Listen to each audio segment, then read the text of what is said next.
आज के इस वीडियो क्लास के माध्यम से हम कक्षा 10 के भौतिक शास्त्र के पाठ 2 के बारे में अध्ययन करेंगे। पाठ 2 यानी कि प्रकाश के अपवर्तन से जितने भी आपके ऑब्जेक्टिव वीवीआई प्रश्न बन रहे हैं सभी प्रश्नों को हम लोग बारीकी से देखेंगे। इस प्रकार पहला प्रश्न आपके स्क्रीन पर दिया हुआ है कि प्रकाश किरणों के एक पारदर्शी माध्यम से दूसरे पारदर्शी माध्यम में जाने पर मुड़ने की जो घटना होती है उसे क्या कहते हैं। तो प्रकाश का अपवर्तन कहलाता है प्यारे बच्चों। ऑप्शन आपका बी बिल्कुल राइट आंसर हो जाएगा।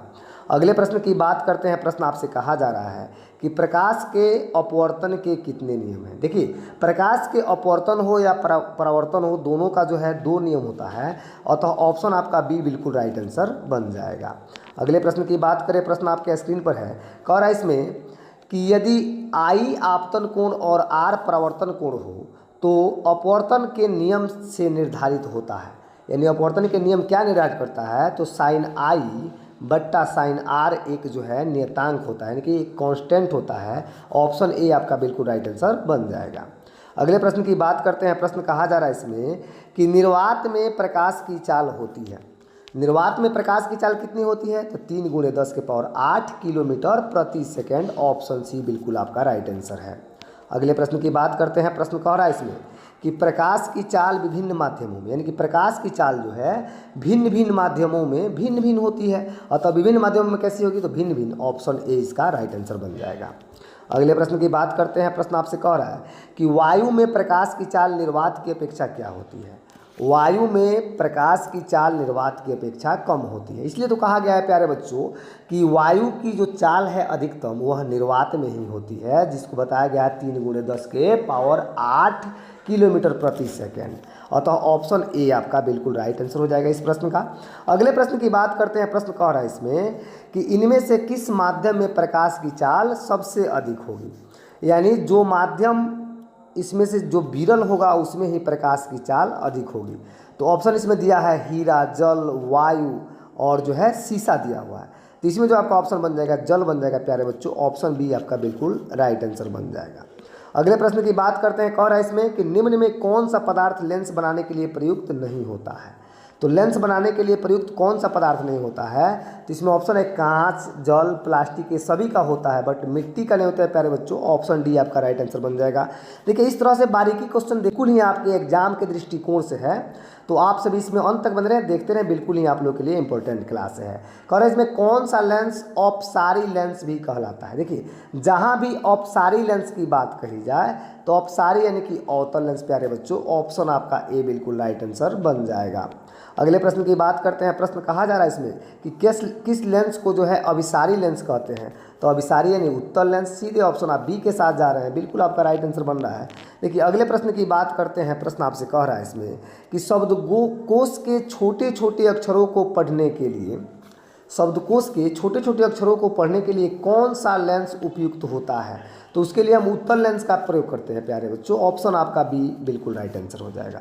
अगले प्रश्न की बात करते हैं। प्रश्न आपसे कहा जा रहा है यदि प्रकाश की किसी एक माध्यम से दूसरे माध्यम में प्रवेश करता है तो दूसरे माध्यम का पहले माध्यम के सापेक्ष अपवर्तनांक यानी N21 बराबर क्या होता है। तो माध्यम 1 में प्रकाश की चाल बट्टा माध्यम 2 में प्रकाश की चाल होता है। ऑप्शन आपका ए राइट आंसर बन जाएगा। अगले प्रश्न की बात करें। प्रश्न आपसे कह रहा है कि उत्तल लेंस को कहते हैं, यानी उत्तल लेंस क्या होगा, तो अभिसारी लेंस। ऑप्शन इसका बी राइट आंसर बन जाएगा। अगले प्रश्न की बात करते हैं। कह रहा है इसमें कि एक उत्तल लेंस होता है। एक उत्तल लेंस कैसा होता है, प्रश्न कह रहा है, तो किनारों की अपेक्षा बीच में मोटा होता है, यानी कि इस प्रकार से इसकी आकृति बनाई जाती है। यानी कि किनारों की अपेक्षा जो होता है बीच वाला भाग जो होता है यह क्या होता है, मोटा होता है। ऑप्शन आपका सी बिल्कुल राइट आंसर हो जाएगा। अगले प्रश्न की बात करते हैं। प्रश्न कह रहा है इसमें कि एक अवतल लेंस होता है। एक अवतल लेंस कैसा होगा, तो एक अवतल लेंस जो होता है वह बीच की अपेक्षा किनारों पर मोटा होता है। बीच की अपेक्षा कैसा होगा प्यारे बच्चों, किनारों पर मोटा हो जाएगा। यानी बीच की अपेक्षा कैसा हो गया, किनारों पर ही जो है मोटा हो गया। ऑप्शन आपका सीधे इसमें बी आंसर हो जाएगा। अगले प्रश्न की बात करते हैं। प्रश्न कह रहा है इसमें कि लेंस में मुख्य फोकसों की संख्या कितनी होती है। तो लेंस में मुख्य फोकस की संख्या जो होती है प्यारे बच्चों वह जो है 2 होती है। ऑप्शन आपका बी राइट आंसर बन जाएगा। अगला प्रश्न कह रहा है इसमें कि इनमें से किस पदार्थ को लेंस की तरह प्रयुक्त नहीं कर सकते हैं, यानी लेंस की तरह प्रयुक्त किसको नहीं करेंगे, ये दोनों को कर देंगे, पित्तल का प्रयोग नहीं होता है। ऑप्शन सी आपका बिल्कुल राइट आंसर बन जाएगा। अगला प्रश्न इसमें कहा जा रहा है प्यारे बच्चों, प्रश्न इसमें है कि किसी माध्यम का अपवर्तनांक n होता है, माध्यम का अपवर्तनांक n कैसा होता है, तो sin i बटा sin r। ऑप्शन डी आपका बिल्कुल राइट आंसर बन जाएगा। अगला प्रश्न आपके स्क्रीन पर ये रहा, कह रहा है प्रश्न इसमें कि अवतल लेंस होता है, अवतल यानी कि औपसारी लेंस। ऑप्शन आपका ए बिल्कुल राइट आंसर हो जाएगा। बताया हुआ प्रश्न है और वीवीआई भी है और तो बार बार इसको रिपीट कराया जा रहा है, तो इसको देखते रहिए, बिल्कुल इंपॉर्टेंट है। ये अगला प्रश्न कि तालाब का जल कम गहरा दिखाई देने का कारण क्या है, तो तालाब का जल कम गहरा दिखाई देता है, इसका कारण क्या होता है, इसमें प्रकाश का अपवर्तन होता है। ऑप्शन बी आपका बिल्कुल राइट आंसर बन रहा है। अगला प्रश्न इसमें कह रहा है कि प्रकाशिक माध्यम कितने प्रकार के होते हैं, प्रकाशिक माध्यम 2 प्रकार के होते हैं प्यारे बच्चों। ऑप्शन आपका बी राइट आंसर बन जाएगा। अगले प्रश्न की बात करते हैं। प्रश्न आपसे कहा जा रहा है निम्नलिखित में किस पदार्थ का अपवर्तनांक सबसे अधिक होता है, कौन सा पदार्थ है जिसका अपवर्तनांक सबसे अधिक होता है प्यारे बच्चों, तो हीरा का होता है, जिसका अपवर्तनांक कितना होता है 2.42। ऑप्शन डी आपका बिल्कुल राइट आंसर बन जाएगा। अगले प्रश्न की बात करते हैं। प्रश्न कह रहा है इसमें प्रकाशतः सघन माध्यम होता है, प्रकाशतः जो है सघन माध्यम कैसा होता है, तो अधिक अपवर्तनांक वाला होता है। ऑप्शन ए के साथ बिल्कुल आपका राइट आंसर बन रहा है। अगले प्रश्न की बात करते हैं। प्रश्न कह रहा है इसमें कि प्रकाशतः विरल माध्यम कैसा होता है, तो प्रकाशतः विरल माध्यम जो होगा वह कम अपवर्तनांक वाला होगा। सीधे ऑप्शन आप बी के साथ जाइए, राइट आंसर बन जाएगा। अगले प्रश्न की बात करते हैं। प्रश्न कह रहा है इसमें कि प्रकाशतः विरल माध्यम से प्रकाश की चाल प्रकाशतः सघन माध्यम की अपेक्षा कैसी होती है, तो सघन माध्यम की अपेक्षा विरल माध्यम की जो चाल होती है प्यारे बच्चों वह अधिक होती है। सीधे आप ऑप्शन बी के साथ जाइए, बिल्कुल राइट आंसर बनेगा। अगले प्रश्न की बात करते हैं। प्रश्न कह रहा है इसमें कि प्रकाशतः सघन माध्यम में प्रकाश की चाल प्रकाशतः विरल माध्यम की अपेक्षा कैसी होती है, यानी सघन माध्यम में प्रकाश की चाल जो होती है विरल माध्यम की अपेक्षा कम होती है। सीधे आपका ऑप्शन ए हो जाएगा, क्योंकि विरल माध्यम में ही प्रकाश की चाल अधिकतम होती है। ऑप्शन आपका ए राइट आंसर बन रहा है।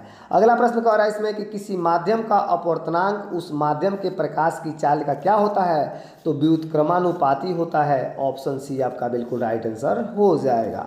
अगले प्रश्न की बात करते हैं। प्रश्न आपसे कह रहा है इसमें कि प्रकाशतः सघन माध्यम में प्रकाशतः विरल माध्यम में तिरछी प्रवेश करने वाली किरण अविलंब से किस प्रकार विचलित होती है, यानी जब किरणें जो है सघन माध्यम से विरल माध्यम में प्रवेश करती है तो किरणें किधर घूमती है, तो वह अविलंब से दूर चली जाती है। और वहीं जब प्रकाश जो है विरल माध्यम से सघन माध्यम में जाती है तो वह अविलंब की ओर मुड़ती है। अतः ऑप्शन आपका क्वेश्चन के अनुसार बी आंसर राइट बन जाएगा। अगले प्रश्न की बात करते हैं। प्रश्न कह रहा है इसमें कि जब प्रकाश की किरण प्रकाशतः विरल माध्यम से प्रकाशतः सघन माध्यम में तिरछी प्रवेश करती है तो वह कहाँ जाएगी प्यारे बच्चों, तो वह जो है आपका अविलंब की ओर मुड़ जाएगी। सीधे आपका ऑप्शन ए है। बताया हुआ प्रश्न है। अगले प्रश्न की बात करते हैं। प्रश्न आपके स्क्रीन पर है, कह रहा है कि पानी से भरी बर्तन में तिरछी रखी छड़ के मुड़ी हुई दिखाई देने का कारण, ये सभी जो भी उठा हुआ दिखाई देना मुड़ी हुई दिखाई देना सब जो है प्रकाश का अपवर्तन होता है प्यारे बच्चों। ऑप्शन आप बी के साथ जा रहे हैं, बिल्कुल आपका राइट आंसर बन रहा है। अगला प्रश्न आपके स्क्रीन पर कह रहा है कि जब कोई मोटा कांच का स्लैब किसी मुद्रित सामग्री पर रखा जाता है तो कांच के स्लैब के ऊपर से देखने पर अक्षर उठे हुए प्रतीत होते हैं, तो इसका भी कारण जो है प्रकाश का अपवर्तन ही होता है। ऑप्शन इसका बी बिल्कुल आपका राइट आंसर बन जाएगा, ऑप्शन बी।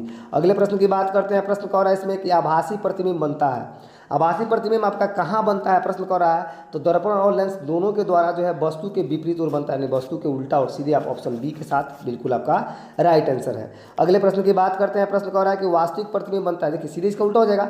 वास्तविक प्रतिबिंब कहाँ बनेगा, तो वास्तविक प्रतिबिंब जो हमारा बनता है वह दर्पण और लेंस दोनों द्वारा जो है वस्तु के तरफ ही बनेगा। ऑप्शन आपका ए बन रहा है, बिल्कुल राइट। प्रश्न कह रहा है इसमें कि लेंस जिसमें बाहर की ओर उभरे 2 गोलीय पृष्ठ हो कहलाता है, यानी कि बाहर की ओर उभरा हुआ 2 गोलीय पृष्ठ जो होता है उसको हम लोग कौन सा लेंस कहते हैं, प्रश्न आपसे कर रहा है। तो वह जो है उत्तल लेंस होता है प्यारे बच्चों। ऑप्शन आपका ए राइट आंसर बन जाएगा। अगला प्रश्न कह रहा है कि लेंस जो अंदर की ओर वक्रित 2 गोलीय पृष्ठों से घिरा होता है वह क्या कहलाता है, तो सीधे आप कहिएगा अवतल लेंस। सीधे आंसर आपका बी राइट आंसर बन जाएगा। प्रश्न आपसे कर रहा है इसमें कि लेंस के दोनों वक्रता केंद्रों से गुजरने वाली काल्पनिक रेखा को क्या कहा जाता है, यानी दोनों वक्रता केंद्रों से गुजरने वाली जो काल्पनिक रेखा होती है प्यारे बच्चों, उसे हम लोग क्या कहते हैं, तो वह जो है प्रधान अक्ष होता है। ऑप्शन डी आपका बिल्कुल राइट आंसर बन जाएगा। अगला प्रश्न और है इसमें कि गोलीय लेंस की वृत्ताकार रूपरेखा का प्रभावी व्यास क्या कहलाता है।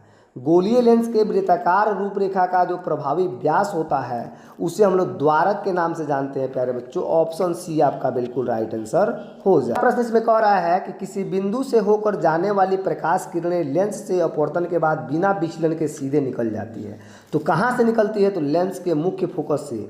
ऑप्शन आपका बी बिल्कुल राइट आंसर हो जाएगा।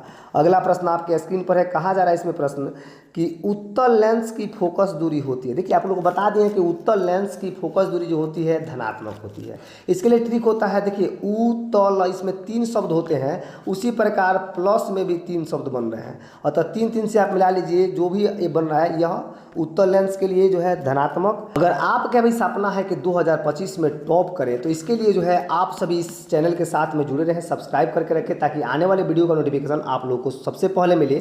तब तक के लिए आप सभी को बहुत बहुत धन्यवाद।